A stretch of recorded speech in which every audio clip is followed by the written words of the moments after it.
we shall discuss about two topics. First, hunger, hardship, and popular revolt, and second, 1848, the revolution of liberals.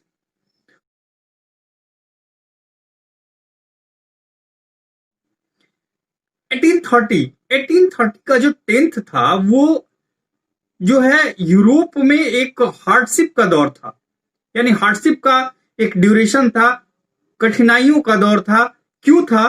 क्योंकि 1830 के जो 10th था उससे पहले जो 19th सेंचुरी का फर्स्ट हाफ था, यानी 1801 से 1849 तक, इस बीच जो है पॉपुलेशन काफी बढ़ी थी और पॉपुलेशन काफी बढ़ने के कारण जॉब सीकर्स काफी बढ़े थे। यानी पॉपुलेशन बढ़ेगी तो परिवार पे बोझ आएगा ही, और परिवार पे बोझ आएगा तो कमाना पड़ेगा ही।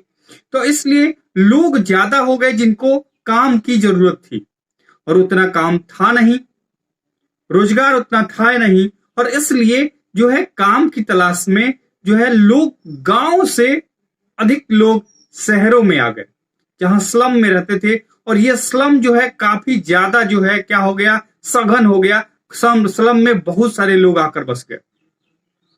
यहां चीजें क्या हो रही हैं, चीजें धीरे धीरे जो है पॉवर्टी की तरफ बढ़ रही थी।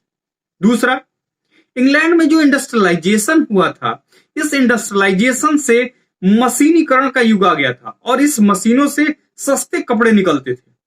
और ये जो इंडस्ट्रियलाइजेशन था पूरे यूरोप से बड़ा था, यूरोप कॉन्टिनेंट से बड़ा था। क्यों बड़ा था? यूरोप कॉन्टिनेंट के पहले लोग जो है घरों में कपड़ा हाथों से बनाते थे। अब जब से ये जो है इंग्लैंड के जो बने हुए कपड़े जो है यूरोप में आने लगे, और यूरोप के लोग जो है इन कपड़ों को अब सस्ता होने के कारण खरीदने लगे, तो यूरोप में जो वेबर्स थे, जो कॉटन टेक्सटाइल या टेक्सटाइल से जुड़े जो पर्सन्स थे, उनकी आर्थिक स्थिति खराब होने लगी। अब क्या है, अब धीरे धीरे जो है यूरोप में बड़ी प्रॉब्लम स्टार्ट हुई। दूसरा प्रॉब्लम यह है कि गांव में एरिस्टोक्रेसी काफी थी, यानी बड़े लोगों का वर्चस्व था, और जहां एरिस्टोक्रेसी थी वहां जो बड़े लोग थे वो जो है ज्यादा से ज्यादा जमीनों पर उनका कब्जा था। अब ये लोग जो है फ्यूडल सिस्टम भी अपनाए हुए थे और ज्यादा टैक्सेशन भी लेते थे। तो एक तरह से एग्रीकल्चर के से रिलेटेड जितने पर्सन थे वो इन पर डिपेंड थे, और इनको हमेशा उन्हें टैक्स देना पड़ता था, और इसलिए वो लोग भी काफी परेशान हो गए थे।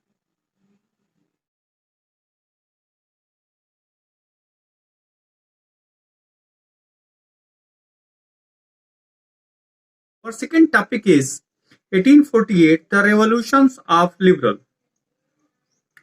1848 वो ईयर था जब फ्रांस में लोग जो है सड़कों पे उतर आए। क्यों? क्योंकि पॉवर्टी बहुत ज्यादा थी और हार्डशिप भी बहुत ज्यादा था, यानी कठिनाइयां भी बहुत ज्यादा थी, जॉब था नहीं, और इसलिए सारे लोग जो है पेरिस के सड़कों पे उतर आए, और इन लोगों ने एक रिवॉल्यूशन किया। इस रिवॉल्यूशन में लुई फिलिप ने काफी इस रिवॉल्यूशन को रोकने की कोशिश किया, मगर यह रिवॉल्यूशन रुका नहीं, और अंत में लुई फिलिप को देश छोड़कर भागना पड़ा। नेशनल असेंबली ने कुछ वर्क किया जिसमें 21 ईयर से ऊपर के सारे लोगों को उसने जो है यूनिवर्सल एडल्ट फ्रेंचाइजी, यानी उनको सफरेज सिस्टम, यानी उनको वोट देने का राइट दे दिया। बहुत सारे जो है फैक्ट्रीज बैठाए गए ताकि इन लोगों को जो है क्या मिल सके, काम मिल सके और इनका पेट भर सके। बट 1848 वो उस ईयर में जहां peasant labours, daily veg labours rebellion कर रहे थे, उसी समय मिडिल क्लास भी रेबेलियन कर रहा था इसी के पैरेलल। और मिडिल क्लास जो रेबेलियन कर रहा था, इसमें वह जो है बार बार कह रहा था क्या होना चाहिए, यूनिफिकेशन होना चाहिए, यूनिफिकेशन होना चाहिए। तो वो कंट्रियां जैसे Germany, England, Austro Hungarian empire, ये सारी कंट्रियां जो थी जहां पर अभी नेशनल स्टेट नहीं बने थे, यहां के मिडिल क्लास के लोग, मिडिल क्लास के मेल और फीमेल, ये लोगों ने क्या किया, यूनिफिकेशन को, यानी अपने देश के एकीकरण को किससे जोड़ दिया, इस रेबेलियन से जोड़ दिया। अब रेबेलियन जो है यूनिफिकेशन से जुड़ गया। रेबेलियन जब यूनिफिकेशन से जुड़ा तो इन लोगों ने काफी डिमांड रखी। अब दोनों तरफ रेवोल्यूशन हो रहा था, एक तरफ तो पुअर पर्सन्स, लेबर्स और एग्रीकल्चर से रिलेटेड पर्सन्स, फार्मर्स सारे रेबेलियन कर रहे थे, दूसरी तरफ मिडिल क्लास भी रेबेलियन कर रहा था। और इस रेबेलियन करने में उन लोगों ने जोड़ा क्या था कि यूनिफिकेशन होनी चाहिए कंट्रियों का। और यहां पर उन लोगों ने कुछ डिमांड्स रखी जिसमें द फ्रीडम ऑफ प्रेस था, उसके बाद जो है सफरेज सिस्टम था, सबको वोटिंग राइट की चाहिए थी, और इसके अलावा जो है उन्होंने ऑर्गेनाइजेशन बनाने की भी उन लोगों ने फ्री ऑर्गेनाइजेशन बनाने की भी उन लोगों ने बात रखी थी। और सबसे बड़ी बात थी कि नेशन स्टेट बने। और इसका असर जो है जर्मनी पर भी पड़ा, और जर्मनी के में वो क्लास जो कहलाता था बिग बिजनेसमैन या फिर लिटरेट क्लास, उन लोगों ने बैकवर्ड शहर में इकट्ठा हुए और उन्होंने इस बात पर फैसला लिया कि डिसाइड किया कि हम लोगों का एक ऑल जर्मन नेशनल असेंबली बनेगी और ये असेंबली तय करेगी कि हमारे देश में कैसा एडमिनिस्ट्रेशन होना चाहिए। और इसके लिए क्या हुआ, 18 मई 1848 को 831 इलेक्टेड रिप्रेजेंटेटिव जो है जर्मनी पार्लियामेंट में इकट्ठा हुए, जो सेंट पॉल चर्च में जो है क्या की गई, आयोजित की गई थी। अब यहां पर ये लोग इकट्ठा हुए, लेकिन इस जो नेशनल असेंबली थी इसकी प्रेसिडेंसी वो एक ऐसे राजा को देना चाहते थे जो नेशनल असेंबली के अंडर में काम करे। और इसके लिए प्रसा के जो राजा थे फ्रेडरिक विल्हेम फोर्थ को उन्होंने इसके लिए क्या किया, इनके इलेक्ट किया। बट फ्रेडरिक विल्हेम फोर्थ ने इस चीज को मानने से इनकार कर दिया। वो कहा है कि हम इनके अंडर में नहीं रहेंगे, हम आपके नेशनल असेंबली के अंडर में नहीं रहेंगे, बल्कि उन्होंने उन किंग्स को सपोर्ट किया जो इस तरह की व्यवस्था के खिलाफ थे, यानी इलेक्टेड नेशनल असेंबली के खिलाफ थे।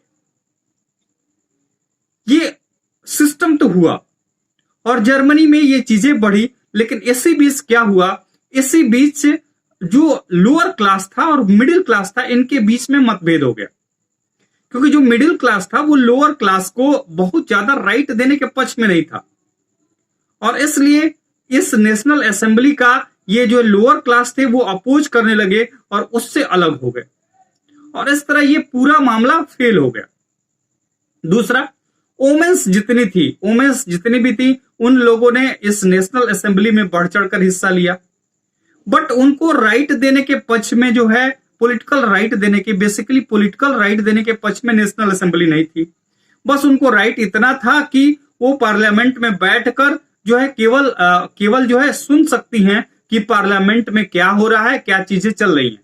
वो उसमें जो है किसी तरह का डिसाइड या किसी तरह का अपनी एडवाइस नहीं दे सकती, और इसलिए उनके राइट थे ही नहीं।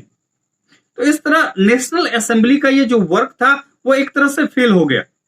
हालांकि मोनार्च सिस्टम को मानने वाले जो कंजर्वेटिव फोर्सेस थी वह जो है लिबरलिज्म रेवोल्यूशंस को खत्म करने में सफल हुई, लेकिन मिडिल और ईस्ट यूरोप में जो डिप्टोथिज्म किंग बने, उन्होंने इस बात को समझा कि नेशनलिस्ट रेवोल्यूशनरियों को या लिबरल रेवोल्यूशनरियों को जो है थोड़ी सी हम लोग छूट दे दें तो हमारी जो काम है वो बड़ा ही आसान हो जाएगा। और इसलिए जो मिडिल और ईस्ट के जो किंग थे उन लोगों ने बहुत सारे छूट देने इन लोगों को शुरू किए। यहां पर इससे फायदा ये हुआ कि जो नेपोलियन ने 1815 में ही कर दिया था वो अब जो है पूरे यूरोप में वो सिस्टम अब धीरे धीरे लागू होने लगा। दूसरा, रूस और हैब्सबर्ग जो एम्पायर थे उसके अंडर में जितनी भी कंट्रियां थी वहां पर फ्यूडल सिस्टम और बॉन्डेड लेबर की जो प्रॉब्लम थी खत्म हो गई, और इससे जो है धीरे धीरे जो है यूरोप में चेंजेस आने शुरू हो गए। तो ये था आज का topic. Thank you, have a nice day. अच्छा लगे तो शेयर और सब्सक्राइब जरूर करिएगा। Thank you.